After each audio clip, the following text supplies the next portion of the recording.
আপনাকে যে আল্লাহ তাআলা একটা বিবেক দিছে, ওই বিবেক নিয়ে একটু করে চিন্তা ভাবনা করে দেখেন আল্লাহ তাআলা আপনাকে কেমন। সারাদিন বাহিরে থাকে, বাসার মধ্যে একেবারে রাত্রে আসি, তাকে আলাদা করে রাখা যায় না। আমার থেকে আলাদা হয়ে গেলে কান্নাকাটি শুরু করে দেয়। কেউ ভুল বুঝবেন না, ক্ষমার দৃষ্টিতে দেখবেন। তাহলে একটি বার্তা নিয়ে সবার সামনে আমি উপস্থিত হইলাম। আমরা যারা বর্তমানে অলসতা করে ঘরের মধ্যে বসে আছি, আমাকে অন্য একজন ব্যক্তি এসে আমাকে সেটেল করে দিবে, আমি আরেকজনের উপর নির্ভর করে নিজের কাজকর্ম করতেছি না।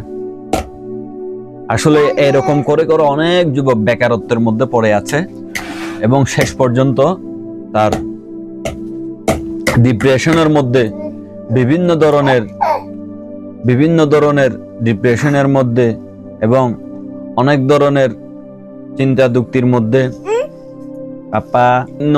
অসুবিধার সম্মুখীন হয় এবং ডিপ্রেশনে পড়ে অনেক যুবকদেরকে দেখা যায় আত্মহত্যা পর্যন্ত করে নেয়।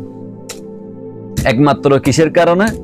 এই নিজের একটা যে বেকার সময় আছে, ওই সময়টাকে সে মূল্যায়ন করে নেয়। বেকার সময়ের মধ্যে আপনাকে আল্লাহ তাআলা যে একটা বিবেক বুদ্ধি দিমাগ দিচ্ছে, ওই সময়টাকে একটু কাজে লাগাই দেখেন। পাপ্পা নিয়ামতটাকে কাজে লাগাইতে পারতেছি না, আমার থেকে কেন আরেকজনের উপর নির্ভর করে থাকতে হবে?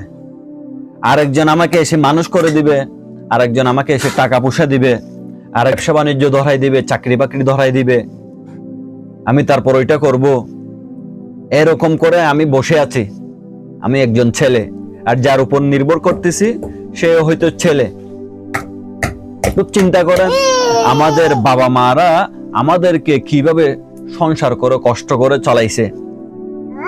আজকে আমাদের বাবা মারা একটু টাকা পয়সা হয়েছে, আমাদের বাবা মাদের একটু সম্পত্তি হয়েছে, ওই তাদের ওই সম্মানটা দেখে আমি যখন একটু সমাজের মধ্যে চলাফেরা করলাম, বিভিন্ন বড়জন বিভিন্ন মানুষজনের সাথে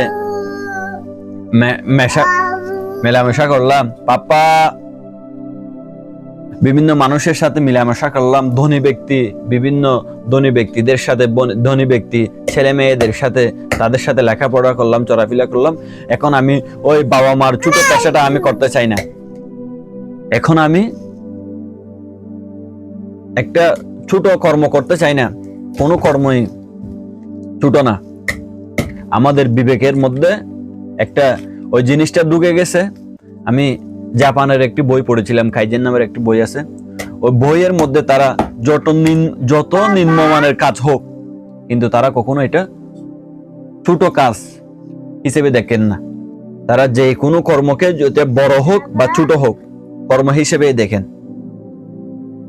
এটাকে ঠিক আমরা না 2 টাকার মালিক, আর আমরা নিজেরা বাপ সামনে 2 কোটি টাকার মালিকের মতো। শেষ পর্যন্ত কি করতে হয়? আরেকজনের কাছে গিয়ে এইভাবে হাত পাততে হয়। আমাকে 2টা টাকা দেন, আমাকে 5টা টাকা দেন, আমি একটা অমুক খাই, আমি একটা এরকম করি।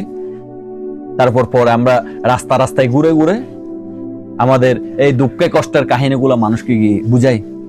আমাকে অমুক এরকম দেখে নাই, আমি অমুকের পাশে বিপদের সময় ছিলাম। যত কোটিপতি আত্মীয় স্বজন হোক, যত কোটিপতি বন্ধু বান্ধব হোক, কখনো তারা আপনার পাশে এগিয়ে আসবে না।